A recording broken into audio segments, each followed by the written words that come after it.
Good evening, everybody. Thank you so much for tuning in to Call the Cops. My name is Officer Jamie Keneally. Big show in store. If you could see what I'm looking at right now, you'd say we got some kick-butt guests here tonight, and we do. Tonight we're talking about a little event, actually a huge event, if you will, called the Shamrock Shootout.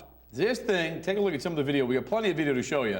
This is one of the best, and I'm not overstating it, one of the best community events for kids that I have seen in some time. Took place, and I believe we know who this young lady is. We'll find out the identity of the young lady singing the national anthem in a little bit. But this is one of the best events that I've seen. It's called the Shamrock Shootout, 2011 street hockey tournament taking place in West Roxbury. And tonight, the co-founders of the event, Mike O'Brien, Mark Sanders, in studio to talk all about it.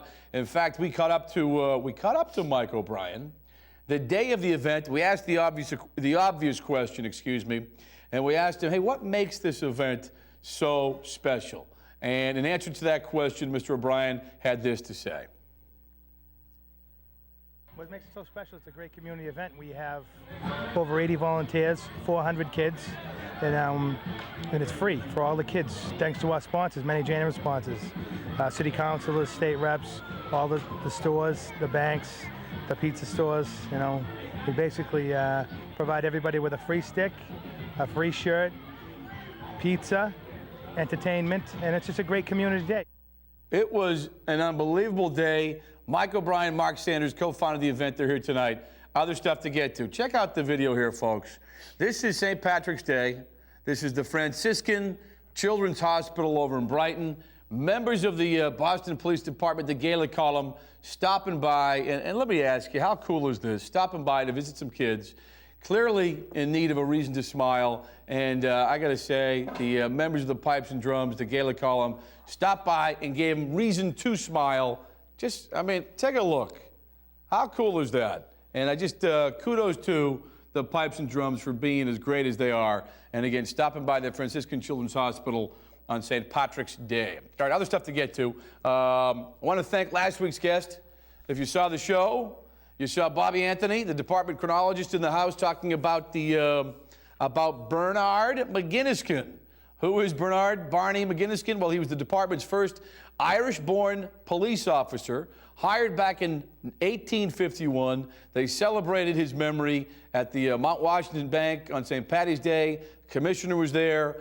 Former Superintendent-in-Chief Robert Faraday was in the house. And here's the cool part. They unveiled a coin in honor and in memory of Bernard Barney McGinniskin. As you can see there, again, the department's first Irish-born police officer. The Emerald Society played a huge role in putting this thing together, so kudos to them. And it's, hey, always nice to know your history. And so if anybody asks you who was the first Irish-born police officer, you can tell them, Barney McGinniskin. All right, federal, state, local law enforcement officials got together recently at South Station just to remind community members, again, about the importance of if you see something, you got to say something. I mean, when it comes to public safety, it's all about being aware and knowing this, folks, you play a role. So, again, if you're out and about and something looks funny, if you see something, please say something. It's important. We're here to tell you that other countries take this seriously. When a piece of luggage is left unattended, people get notified immediately. We're not that good here. We still feel somewhat insulated in spite of what happened on 9/11.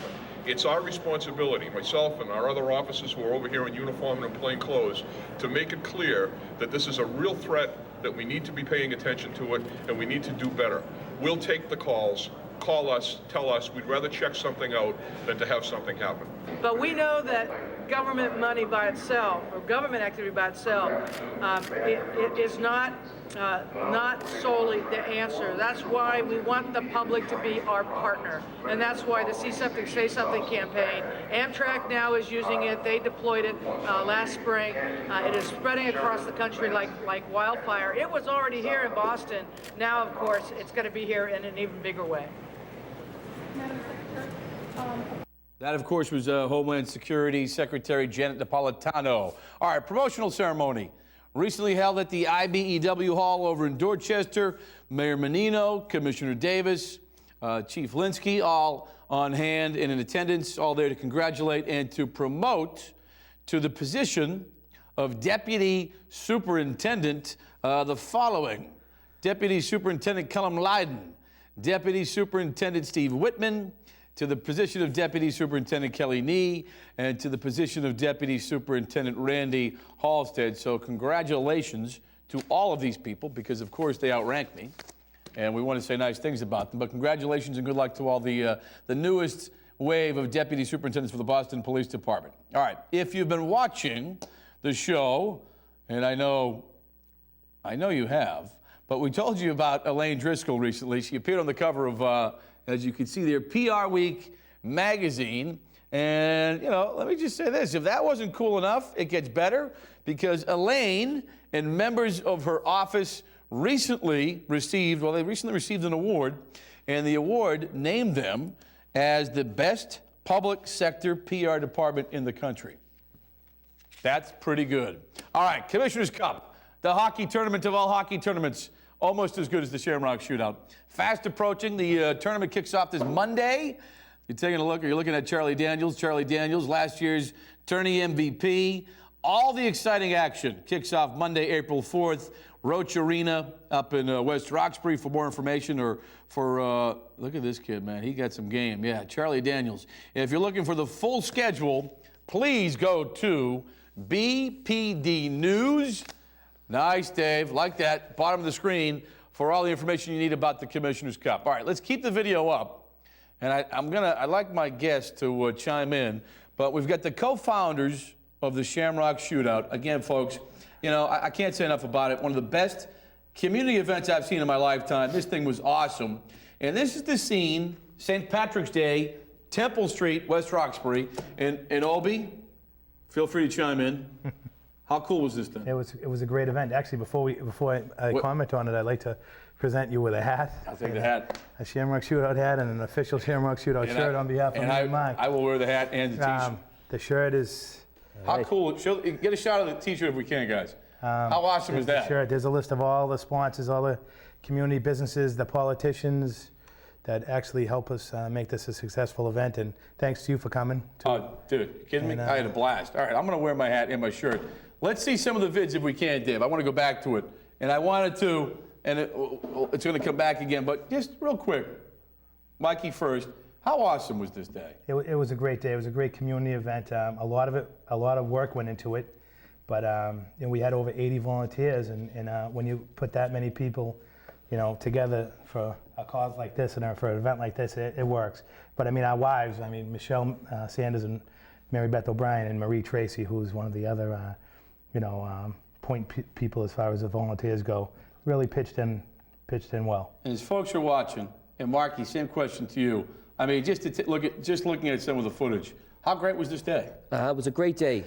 Just like Mike said, the reason this event works is because of the volunteers and because of how great of a community West Roxbury is. I mean, I can't say enough about the wives. They really do put the bulk of this together behind the scenes. But the biggest contributing factor, I think, to the success of the Shamrock Shootout is the West Roxbury community. There's no question about it. It's unbelievable. But as you're talking, now the Pipers are there, which we'll get to in a second.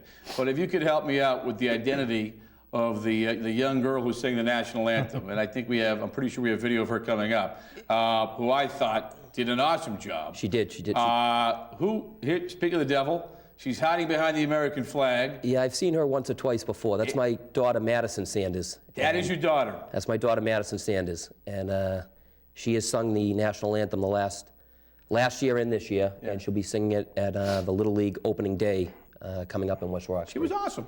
She's great. She was awesome. She's great, and she's my daughter. And she's your daughter. Very impressive. But it's little stuff like that what you guys did. Yeah. Okay? I'm there and I'm like, all right, national anthem covered. This is awesome. The bagpipes. Yeah. Whose idea? Oh, we've done that for years. It's Chris Faith from the fire department and Bobby Casey, who's a BU policeman. And they staggered their time. So, while they're cutting the sticks, because we have parents that cut the sticks for the kids, it's good to give the kids a little entertainment, you know, maybe a little, and it worked well. Yeah, it's St. Patrick's Day. I mean, what else would we have there besides? I know, but besides you had bagpipers? it, So. and it just It's a nice everything. touch. came Yeah, it's together. great, and like Mike said, we can't thank them enough. Chris Fay from the Boston Fire Department shows up. Is that Mr. Fay right there? He does the right thing every year. He was off key a couple times, but and we're not going to talk about that. We won't talk about that. He looks the part, and Bobby Casey. Bobby Casey. He's also been very, very generous to Yeah. us with his talents with the bagpipes. So I can't thank either one of them enough. Let me throw some numbers at you guys, and just because I want to double check to make sure we're talking about the same thing. This is year 4. Yes. Correct. Over 400 kids Yes. participating? Yes. Oh my God. Yeah. Unbelievable. 400 free hockey sticks. Yes. Cut down, because I know when I was there were volunteers going around saying, hey, listen, you know what? Let me cut that down for you. Well, yeah, while the bagpipe music is playing, we have mothers that would, like you did in the old days, Yeah. they would mark the stick off at your chin. Yep. And then we had 4 or 5 parents with saws, and we'd chop them down, and then we'd tape them, and it was, just to make it a. But every detail. You Yeah. guys didn't miss a thing. No. 400 free T-shirts. Yes. 401. Yeah. We got a couple. I have to charge you for that. Well, that one's not going to be free, Jim. No, okay. Let's talk, We'll yeah. discuss that. We'll Okay, talk we'll talk about about it. I got a couple bucks in my wallet that was in the car, but over 2,000 slices of pizza. Yes. And we'll get into the sponsors and all the people who helped out. And I mean, well over 400 smiling faces. Yeah. Parents, kids, Siblings, a lot of siblings. a lot of siblings, and 13 rinks. Yeah. Pretty much the length of Temple. Yeah. Pretty but much. did you guys start out with 13 rinks, or how many rinks did you start out We with? started out with 9, I believe. I think the first year was 2008, and we had 9 rinks. Okay. And we have a shamrock, which signifies center ice for each rink. Awesome. And we measure them out. I mean, it's a little crazy doing so with the cars going up and down the street, but we measure them out. And this year, because of the overwhelming amount of children we had in the event, the 9 rinks got extended to 13. So it is pretty much the length of Temple Street, and the shamrocks are there, and it looks great. I hope the city appreciates it. It does look good. I don't know how you don't appreciate it. There's so much to love about it. Whose idea was this? Because this idea was unbelievable. It's such a great It was idea. actually both of us. We were at the rink. We were at a rink one night at one of our kids' hockey games, and St. Patrick's Day was coming up, and the kids didn't have school, and they had we were talking about they didn't have really much to do. Yeah.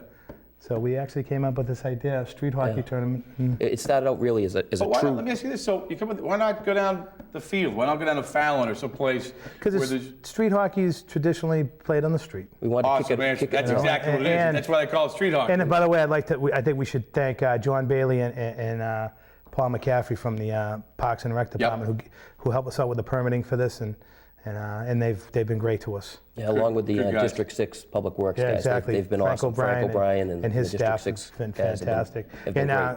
And I'd be remiss if we didn't mention Superintendent Darren Greeley of Why? the Do we Boston have to? Police, What- because he helps us out a lot with it too. A lot of the Oh, man, I logistics. love you to death. I was there, though, and I was watching him closely. He's coaching. I saw him with the We clipboard. keep him coach. We Okay, let but I him didn't see coach. much more. But we'll thank him just the same. That's your interpretation. Dave. Because he was there. I asked him who came up with the idea. I cut you off. The idea itself. Just you two guys saying, hey, let's do something for Yeah, I think Mike hit it right on. We were standing at the rink. We were just making small talk, and basically what it came down to is we wanted to bring the kids back out, sort of an old school street hockey tournament. You know, we had to have it in the street to keep it with the old school tradition. But also another part of it was, everyone's so caught up in video games and Oh, my God. iPods and texting. We thought this would kind of be a nice break. And when we had evacuation day, St. Patrick's Day, was a day off for the kids. We said, why don't we try to make a tournament out of it? In the beginning,